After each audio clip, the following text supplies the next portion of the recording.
Mais ça va dépendre de ça aussi des chapitres, et je reviens au style, hein, parce qu'il y a des chapitres qui sont... l'humour n'est jamais le même, voilà. C'est ça, et ça, le jeu d'écriture et l'humour n'est jamais le même. Voilà, je vous laisse reprendre là-dessus. Disons que l'humour en littérature, c'est un sujet qui me travaille un peu. J'ai écrit un anti-manuel de littérature, je consacrais une partie assez importante à cette question-là, parce que c'est pas gagné cette affaire. C'est-à-dire que l'humour en littérature, c'est un peu casse-gueule. Si vous faites de l'humour sur scène, par exemple, vous êtes au moins accrédité par le rire ou pas des gens qui sont là. Quand vous essayez de produire de l'humour par l'écrit, d'abord vous manquez un peu d'outils, des outils essentiels du comique qui sont par exemple le corps, la voix, l'intonation. Donc vous fonctionnez avec peu de choses, quoi. Vous avez que les mots pour créer du rire. Donc c'est assez compliqué, on ne sait jamais où on tombe d'ailleurs. On n'est pas sûr que ça va être pris comme quelque chose d'un peu lourd ou au contraire quelque chose de complètement poilant. De ce point de vue-là, j'ai des retours très, très divers. Ce qui est tout à fait normal, hein, c'est comme quand vous faites une blague à table, il y a 6 convives, 6 commensaux, il y en a 3 qui rient, 3 qui trouvent ça nul. Enfin, l'humour, ça rigole pas, quoi, si je peux me permettre. Et alors à la question de l'humour littéraire, comment est-ce qu'on peut produire de l'humour en littérature? Il y a tout un tas de procédures que je me suis amusé un peu à énumérer dans l'anti-manuel de littérature. Et que vous mettez du coup en application ici? Oui, alors en fait ça se passe à l'inverse, hein. C'est plutôt des choses qui me sont venues sous la plume comme ça dans mes romans précédents, qui ont toujours eu une petite patine comique, plus ou moins, mais bon, en tout cas tous.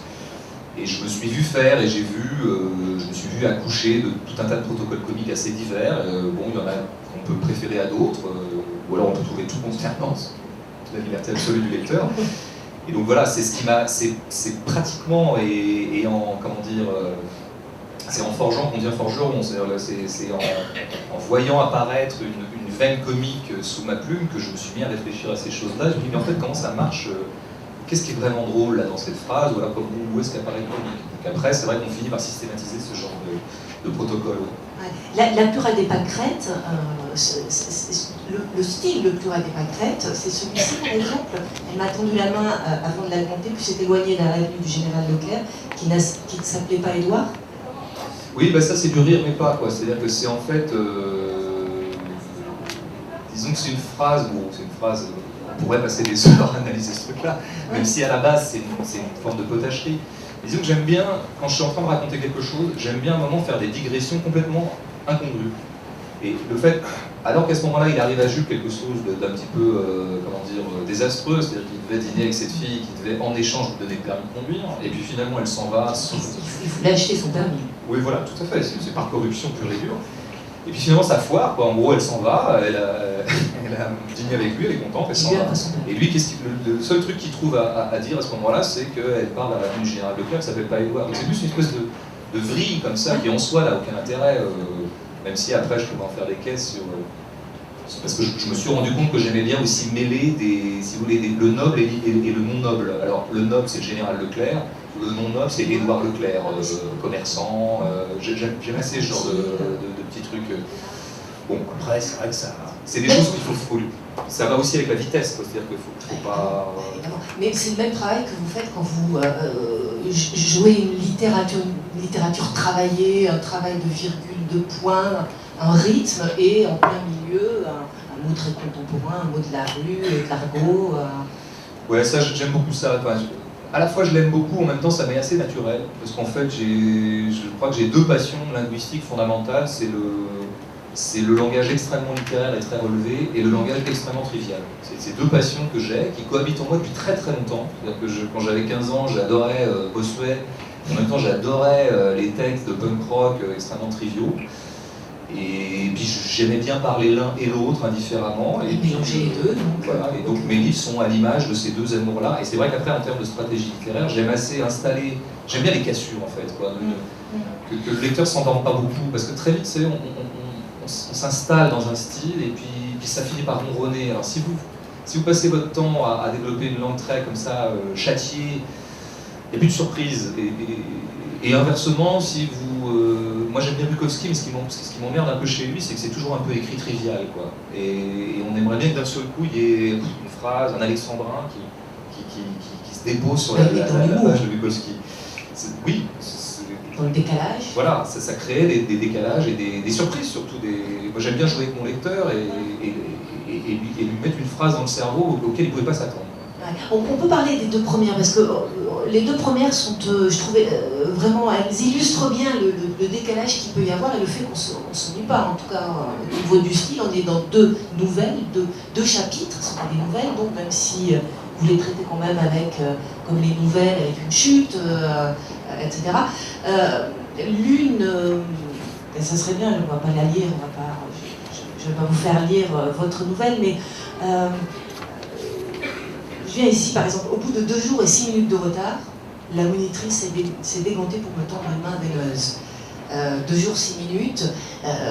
Vous avez dans ce chapitre en plus carrément une page entière qui revient mot à mot et qui se décale après parce qu'elle a un sac en vache rouge. Oui. C'est ça? Vous n'en avez jamais vu, vous, des vaches rouges? Non, elle a un sac de cuir rouge. De cuir rouge, pardon. Vous n'avez pas vu de vache rouge? Jules est très étonné parce qu'il n'a jamais vu de vache rouge. C'est assez étonnant quand on y pense. Et là, il est déjà un peu flupien, disons, en disant ça. Parce que c'est il annonce flup alors. C'est un rapport enfantin au monde. La première annonce flup. Oui. Parce qu'elle est complètement décalée, quoi. Elle est, ouais. Il y a déjà quelque chose de flup dans Jules. Hein. C'est pour ça que l'un sera le papillon de la chenille Jules, en quelque sorte. Parce que ça, c'est typiquement le genre de remarque très primitive que j'aime beaucoup, qu'il y a beaucoup chez Michaud, par exemple, qui pourrait être une définition de la poésie. C'est-à-dire, vous voyez un sac à main en cuir rouge, et ben, vous avez cette espèce de question d'enfant qui est de dire, mais c'est bizarre, le cuir, papa, tu m'as dit que ça venait des vaches. Et voilà, et donc après, on va apprendre quand même qu'il y a eu une teinture, ce genre de choses. Mais, Et le fait de reprendre carrément une page et demie et de la remettre en scène. Parce que ça, c'est quelque chose avec quoi je m'amuse beaucoup. Enfin, qui m'amuse en même temps, c'est comme tout, c'est du rire mais pas, quoi. C'est les deux en même temps, c'est-à-dire que c'est la répétition. Et ce qui caractérise la vie et l'impasse, c'est que les choses parfois se répètent sans accoucher de quoi que ce soit. Donc là, il demande un rendez-vous restaurant, et en échange de quoi il aura le permis. Finalement, elle s'en va à la fin du dîner sans du tout solder l'affaire. Alors, elle redemande un restaurant, donc du coup on va y arriver, restaurant, à peu près le même genre de conversation, à peu près le même genre de soirée, et maintenant mon permis je l'ai toujours pas. Donc voilà. Et comme la nouvelle commence sur j'ai envie de devenir un homme, et pour être un homme il faut avoir le permis, donc la conclusion de la nouvelle c'est que décidément ce pauvre Jules n'arrivera jamais à être un homme. Vous n'avez pas le permis? Il se trouve que non. Il se trouve que non, c'est peut-être ce qu'il y a de plus autobiographique dans ce livre. Oui, et les chroniqueurs sportifs, ah oui mais c'est pas le rugby, c'est le foot. Oui, mais je suis pas vraiment chroniqueur sportif, je fais un truc un billet dans le monde, j'ai écrit quelques textes sur le foot, mais non, j'ai jamais été journaliste sportif. D'accord. Mais journaliste, oui, non, pas vraiment. Tu peux. Chroniqueur, voilà. En tout cas. La deuxième, l'écriture est totalement serrée. Elle est extrêmement différente, la deuxième nouvelle. Ouais, parce que ça appelait ça, c'est-à-dire que là... On n'a plus de respiration, il n'y a pas de respiration, il n'y a pas de... Ça, c'est vraiment le... Là, pour moi, il n'y a aucune question de s'est posée sur la façon d'écrire cette deuxième nouvelle. Cette nouvelle, elle s'appelle Dur, D-U-R. Le roman s'appelle Vers la douceur.